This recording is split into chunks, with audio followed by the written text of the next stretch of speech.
अगर आपके गार्डन में लगे पौधे में फूल और फल नहीं आ रहे हैं या बहुत कम आ रहे हैं, तो इसका एक बहुत ही इम्पॉर्टेंट कारण होता है कि आपके पौधे में पर्याप्त न्यूट्रिशन यानी पोषक तत्वों की कमी है। यदि आप अपने पौधों को रेगुलरली अच्छे तरीके से यानी कि सिस्टमेटिकली यदि आप फीड करेंगे तो निश्चित तौर पर आपके पौधे में बहुत ही अच्छी फ्लावरिंग होगी। गमले या गार्डन की मिट्टी में लगे पौधे की कली यानी बर्ड्स यदि अक्सर गिरने लगती है या कलियां मुरझा करके सूखने लगती हैं या फूलों का साइज घटने लगता है, तो ज़रूर आपके पौधे में फास्फोरस और पोटेशियम जैसे पोषक तत्वों की कमी होती है।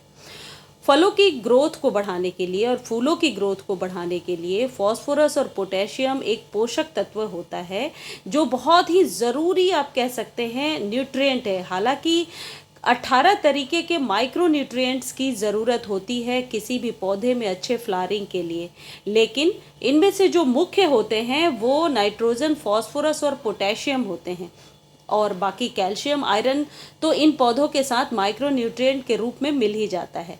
तो यदि आपके पौधे में पोटेशियम की अच्छी मात्रा रहेगी तो निश्चित तौर पर आपके पौधे में बहुत सारी कलियां बनेंगी। अब इसके लिए आपको करना क्या है, किस तरीके से घरेलू तरीके से आप अपने पौधे में पोटेशियम की कमी को पूरा कर सकते हैं और फूलों की संख्या बढ़ा सकते हैं। इसके लिए आपको चाहिए केले के छिलके और आपको चाहिए चाय पत्ती जो आप धो करके अच्छे से सुखा लीजिए, यूज टी लीफ। और तीसरी जो चीज़ है ये है राख। राख में क्या चीज़ पाया जाता है अभी आगे के वीडियो में मैं आपको बताऊंगी, लेकिन इसे कहाँ से आप ले सकते हैं। यदि घर में हवन वगैरह आप कराते हैं तो बाद में जो राख बच जाता है कंडे या लकड़ी के जलने के बाद, यानी जो वुड ऐश है, ये आपके पौधे के लिए बहुत ही अच्छा पोटैश का काम करता है, यानी पोटेशियम की कमी को पूरा करता है।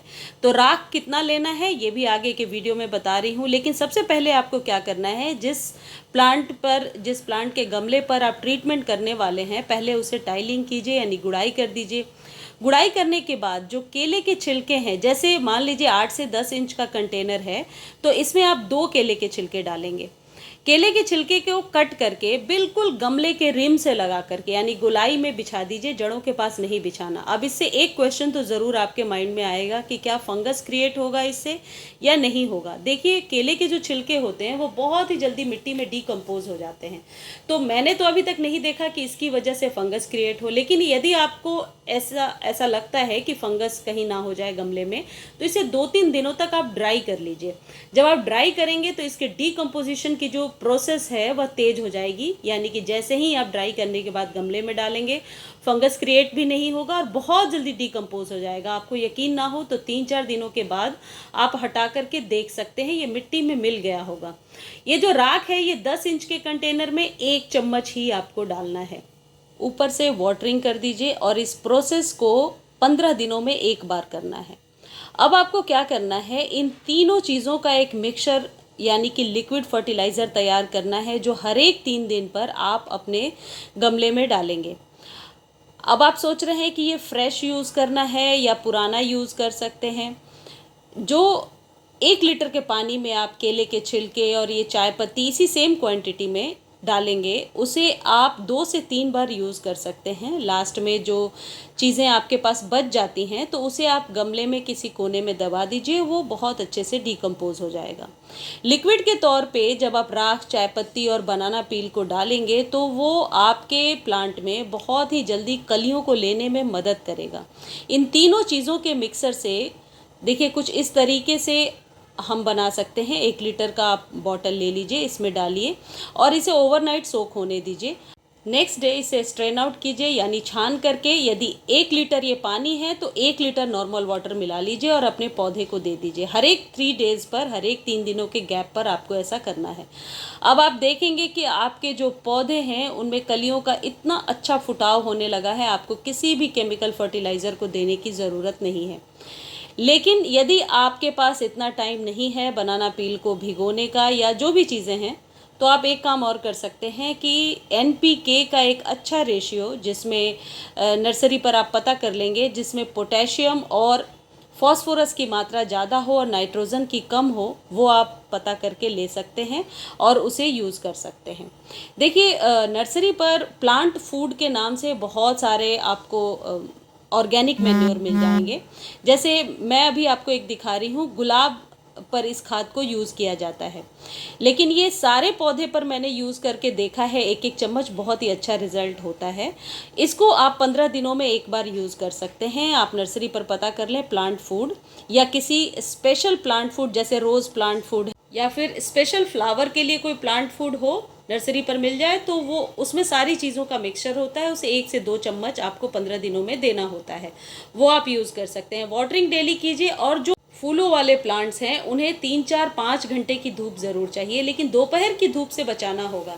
जैसे आपके मोगरा में यदि कलियां बन गई हैं, तो कलियां बनने के बाद उन्हें थोड़ा सा शेडी प्लेस में रख दी, जैसे मैंने रखा है। लेकिन पॉर्चुल्का को पूरे दिन के सनलाइट में रख सकते हैं। लेकिन मोगरा या गुड़हल या गुलाब, ये ऐसे पौधे हैं जिनमें यदि कलियां बन जाती हैं तो थोड़े से शेडी में रखेंगे, तो इन पौधों में जो फूल निकल कर के आएगा उसकी लाइफ ज़्यादा होगी, वो ज़्यादा टाइम तक सर्वाइव कर पाएगा। जैसे ये चमेली आपको दिख रहा है, इसमें देखिए कितनी कलियां बनी हैं।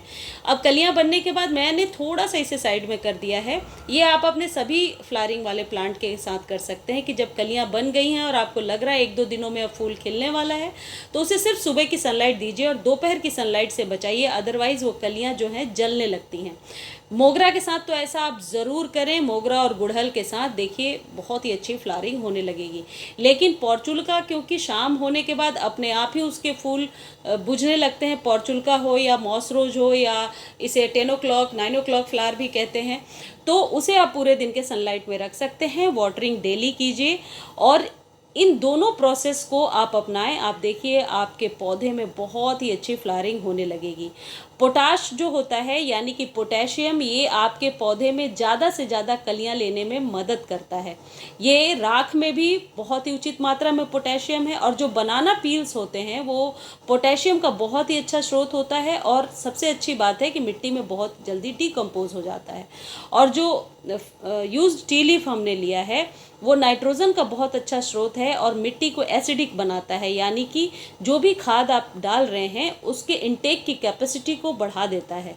तो इसलिए इन तीनों के कॉम्बिनेशन से हम अपने प्लांट में बहुत ही अच्छी फ्लावरिंग ले सकते हैं। कोई भी प्लांट फूड हो आपके पास तो वो यूज़ कर लीजिए, नहीं तो गोबर की खाद 1 चम्मच डालिए, ज़्यादा नहीं डालना। 15 दिनों पर 1 चम्मच गोबर की खाद या वर्मी कंपोस्ट ये डालिए, आपके पौधे में बहुत ही अच्छी फ्लावरिंग होने लगेगी। मुझे उम्मीद है आज की जानकारी आपको अच्छी लगी होगी। धन्यवाद।